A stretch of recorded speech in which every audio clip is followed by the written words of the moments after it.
राजनगर गांव में रामचरण नाम का एक आदमी रहता था। उसकी पत्नी का नाम कुसुम और बेटी का नाम गुड़िया था। रामचरण पानी पूरी बेचकर गुजारा करता था, लेकिन उसकी कमाई बहुत ही कम थी और इसका कारण पानी पूरी का कम बिकना नहीं, बल्कि उसका भुलक्कड़पन था। अरे रामचरण भैया, जरा 10 की पानी पूरी खिलाओ तो। हाँ हाँ, अभी लो रमेश। वाह वाह वाह, क्या मजेदार पानी पूरी है। आपके जैसा पानी पूरी का पानी इस गांव में तो क्या आसपास के 10 गांव में भी नहीं बना होगा भैया। अरे अरे, इतनी प्रशंसा के लिए बहुत बहुत धन्यवाद भैया। वो कहते हैं ना कि स्वाद खाने में नहीं बल्कि खाने वाले की जीभ में होता है। हाँ, अरे ऐसा कुछ नहीं कहते हैं भाई, कहाँ कहते हैं, कौन कहता है? बल्कि बोला यह जाता है कि खूबसूरती देखने वालों की आंखों में होती है, ये जीभ में स्वाद होता है, ये होता है, कौन कहता है? अरे तो अगर खूबसूरती आंखों में हो सकती है तो स्वाद जीभ में क्यों नहीं हो सकता? बताओ रमेश, तुम तो बताओ। अरे क्यों नहीं। अरे और अगर नहीं भी होता है तो आज आपने कह दिया ना, तो आज से होने लगेगा। अरे ऐसे ही तो धीरे धीरे कहावतें बनती हैं भारत में, है? हाँ, बिल्कुल सही कहा भैया। तुम ही हो एक जो मेरी बात को समझते हो भाई। अरे तुम दोनों कुछ पागल वागल हो क्या है? अपनी अपनी कहावतें बना रहे हो, है? खैर मुझे क्या, मुझे तो तुम पानी पूरी खिलाओ, फिर मैं यहाँ से जाऊं।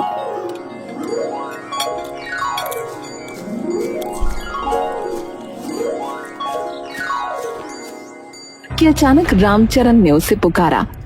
अरे ठहरो रमेश, अरे पैसे तो देते जाओ। क्या पैसे? अरे भैया, मैंने तो दे दिए थे 10 रुपए। अरे नहीं, अभी तक तो तुमने कुछ नहीं दिया भाई। अरे वाह रामचरण भैया, है आप तो पूरे के पूरे भुलक्कड़ निकले। देखो जरा, मैंने 10 का नोट दिया था, आप भूल गए। रामचरण का माथा ठनका। सच क्या है? उसने सच में पैसे लिए थे या नहीं? बेचारे की याददाश्त धोखा दे गई। रमेश हंसता हंसता निकल गया। अरे बाप रे, कहीं सच में मैंने पैसे ले लिए और मुझे याद नहीं। अरे मैं भी कितना भुलक्कड़ हूँ यार। वहीं खड़ा दूसरा आदमी जो अब तक पानी पूरी खा रहा था, ये सारा नजारा देख रहा था। उसके चेहरे पर शैतानी मुस्कान फैल गई। वो रमेश से भी एक कदम आगे निकला।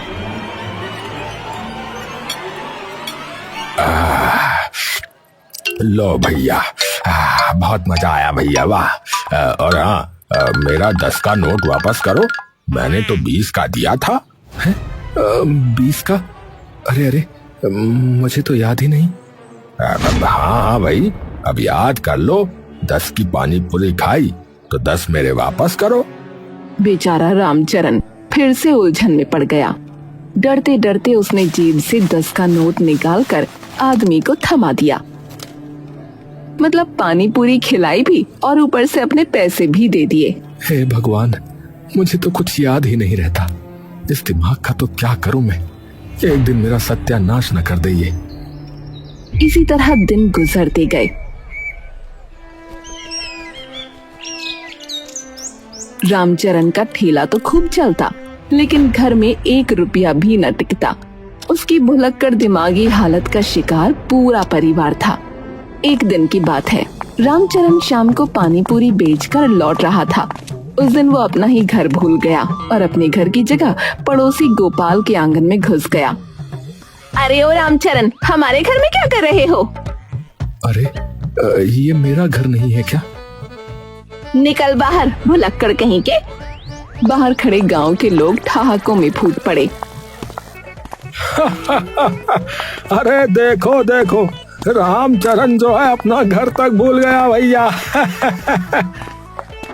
अरे भैया, ये बहुत बड़ा भुलक्कड़ हो रहा है आजकल। हाँ, अरे रामचरण, अब तो हद ही हो गई। चलो चलो घर में। वो उसका हाथ पकड़कर खींचते हुए अंदर ले गई। अपना इलाज करवाओ, वरना एक दिन बहुत पिटोगे किसी के हाथों। अरे मैं पता नहीं कैसे। अरे अब छोड़ो ऐसे वैसे, चलो खाने बैठो। यूं ही दिन गुजर रहे थे।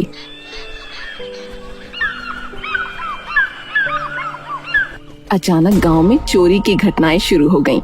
एक के घर से छोटा सा बक्सा गायब हुआ जिसमें गहने रखे थे।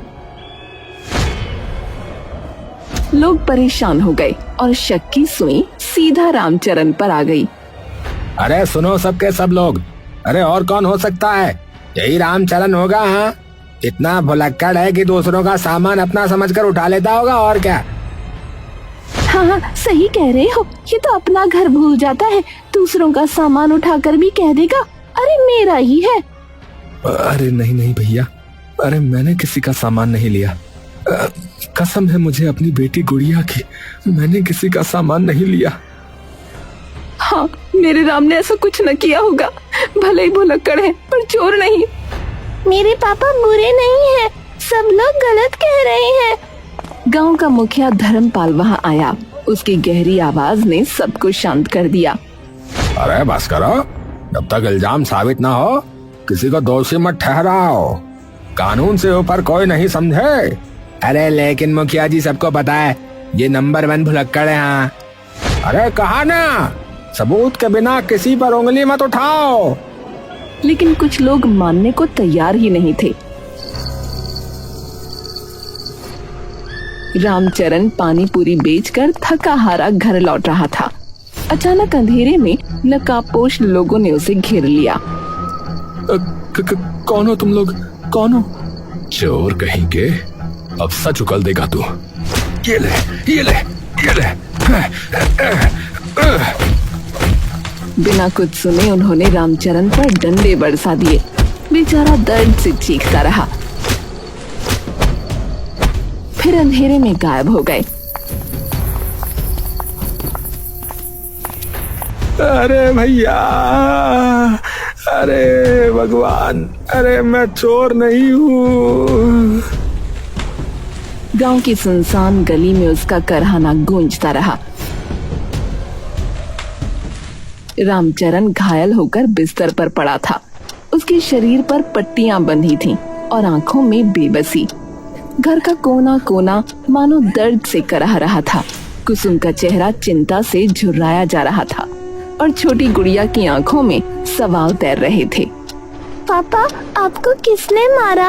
आपने किसी का कुछ नहीं बिगाड़ा, फिर सबने क्यों मारा? बेटी, उन्होंने मुझे चोर समझकर पीटा है, पर मैं निर्दोष हूँ। बस मेरी किस्मत। हे भगवान, ये क्या दिन दिखा दिए। अब घर कैसे चलेगा? ठेला कौन लगाएगा?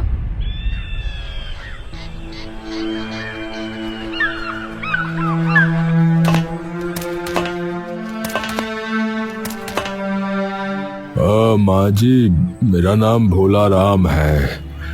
जरा 2 रोटी मिल जाती तो कृपा होती।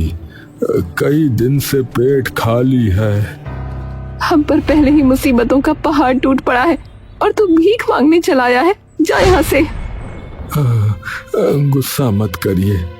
अगर आप इजाजत दें तो क्या मैं आपकी कुछ मदद कर सकता हूँ? तू? अरे तू खुद एक भिखारी है, हमारी मदद क्या करेगा? हाँ हाँ, मैं भिखारी हूँ और देखो ना, लंगड़ा भी, लेकिन हाथ पांव जो चल रहे हैं, काम करने की ताकत अब भी है। आप पानी पूरी बेचते हो ना, मुझे ठेला दे दीजिए, मैं बेचूंगा। बस मुनाफे से थोड़ा हिस्सा मुझे दे देना।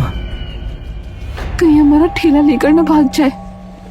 अरे कुसुम, हमारे पास कोई और रास्ता नहीं है। घर तो चलाना ही होगा। ये तो लंगड़ा है, ठेला कैसे चलाएगा? अब मैं चलूंगा नहीं, बस एक जगह खड़ा रहूंगा। लोग खुद आएंगे और पैसे लाना मेरी बात है, वो आ जाएंगे। बहुत सोच विचार के बाद आखिरकार कुसुम ने मजबूरी में हामी भर दी।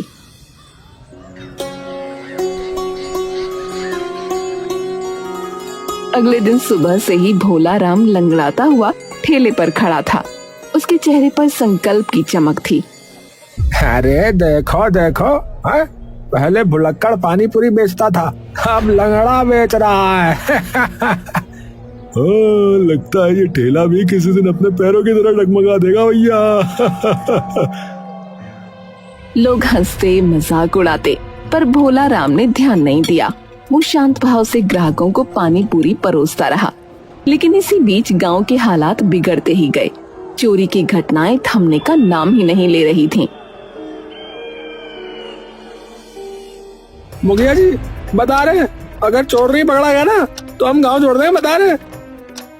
मेरा मंगलसूत्र तक चला गया, ऐसे कैसे चलेगा? मुखिया जी आपसे नहीं हो पाएगा, आप बस बैठे रहिए। हाँ, अरे शांति रखो, है? अरे मैं भी चाहता हूँ कि चोर का पर्दाफाश हो, लेकिन धैर्य रखना पड़ेगा। हाँ। तभी अचानक खबर फैली, गांव का लड़का रमेश घर छोड़कर भाग गया। हाँ, क्या कहा? रमेश भाग गया? मतलब वही चोर था, सबका सामान उठाकर भाग गया। देखा देखा, हमने पहले ही कही थी हमने। अब तुम्हारा क्या काम बचा मुखिया जी, बताओ। नहीं बता दो, अब तुम बता ही दो। अरे हे भगवान, अरे कहीं सचमुच अब क्या होगा? गांव में कोहराम मच गया।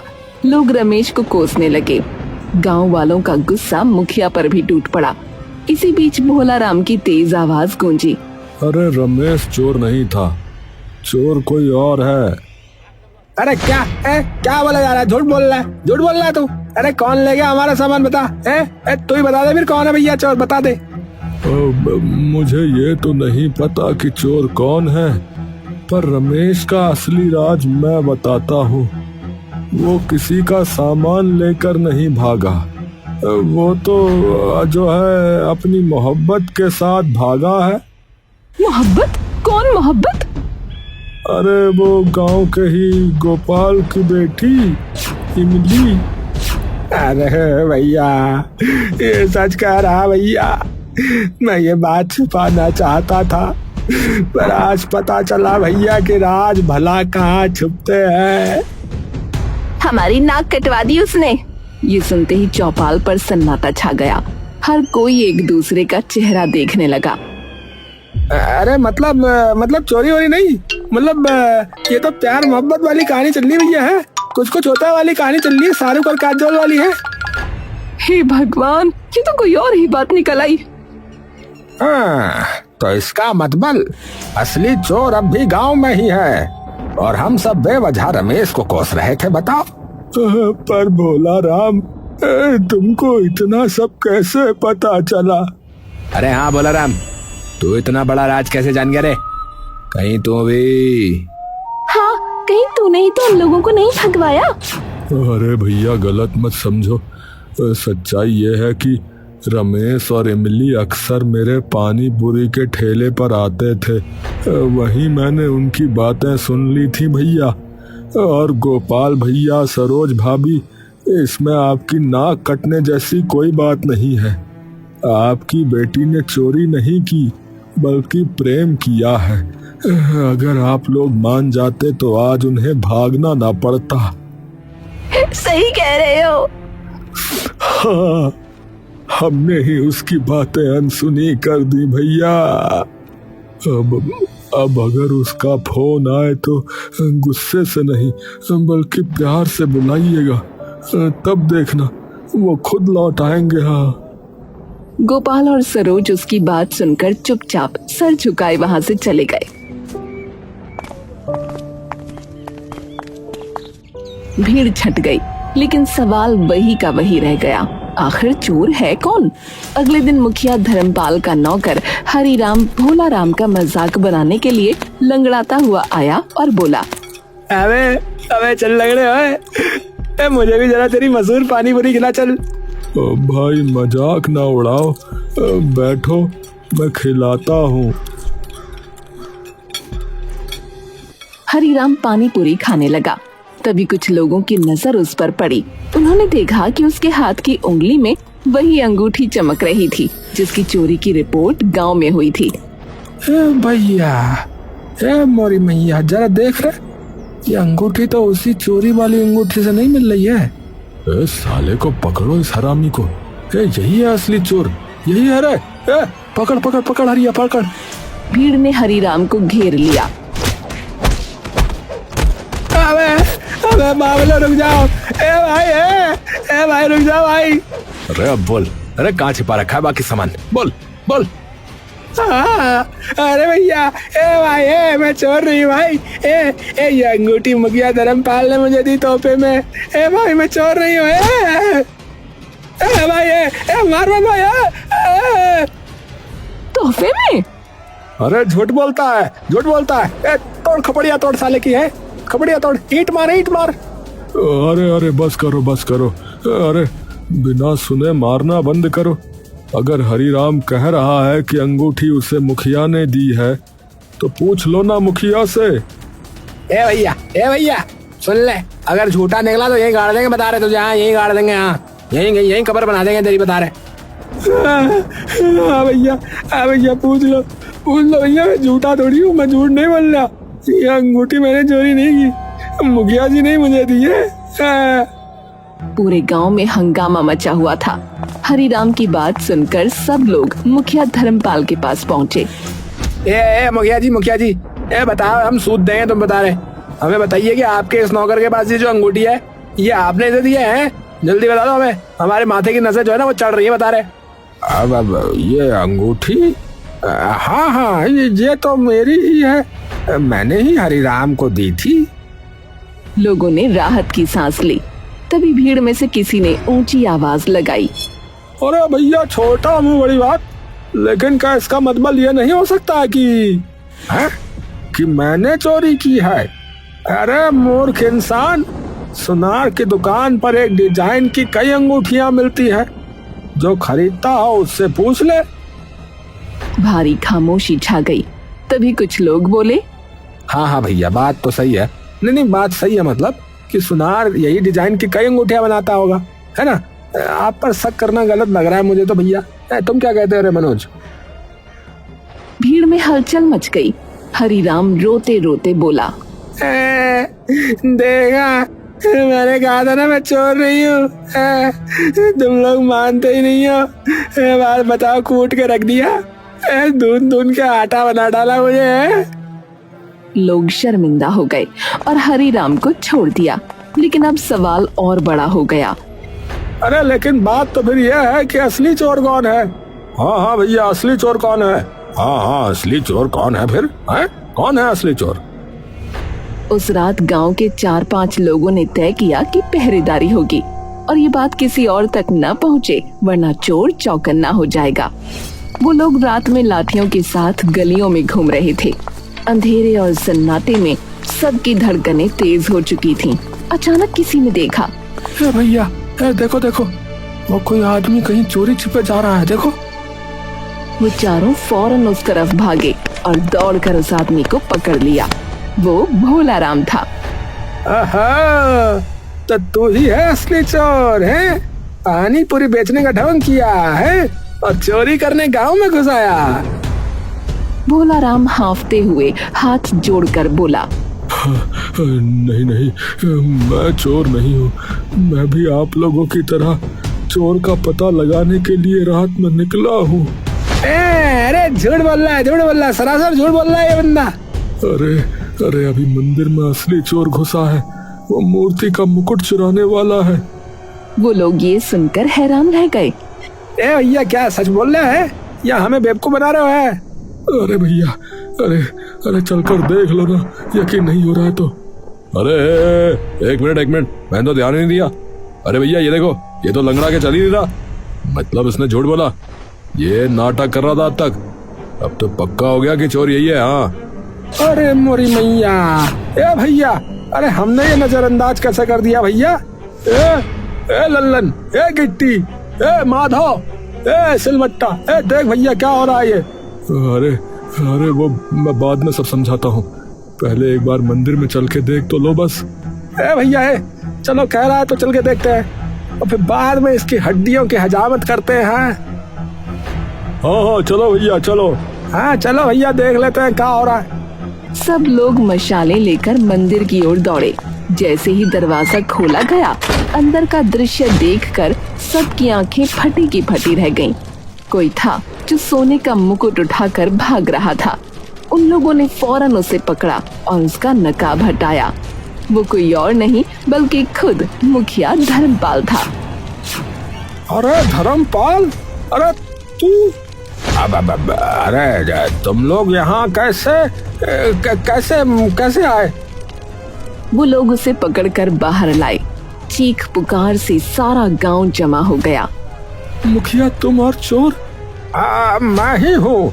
मेरी संपत्ति मेरे जुए की आदत में जा रही थी, इसीलिए मैंने ये किया है। जुआ?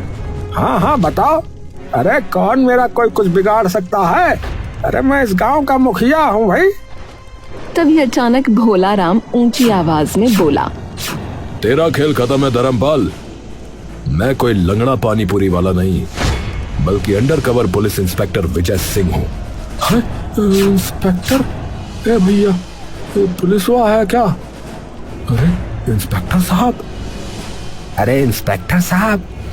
हाँ, मुझे पहले से खबर थी कि इस गांव में चोरी की घटनाओं के पीछे कोई बड़ा गुनहगार है, इसीलिए मैंने लंगड़ा बनकर यहाँ डेरा डाला।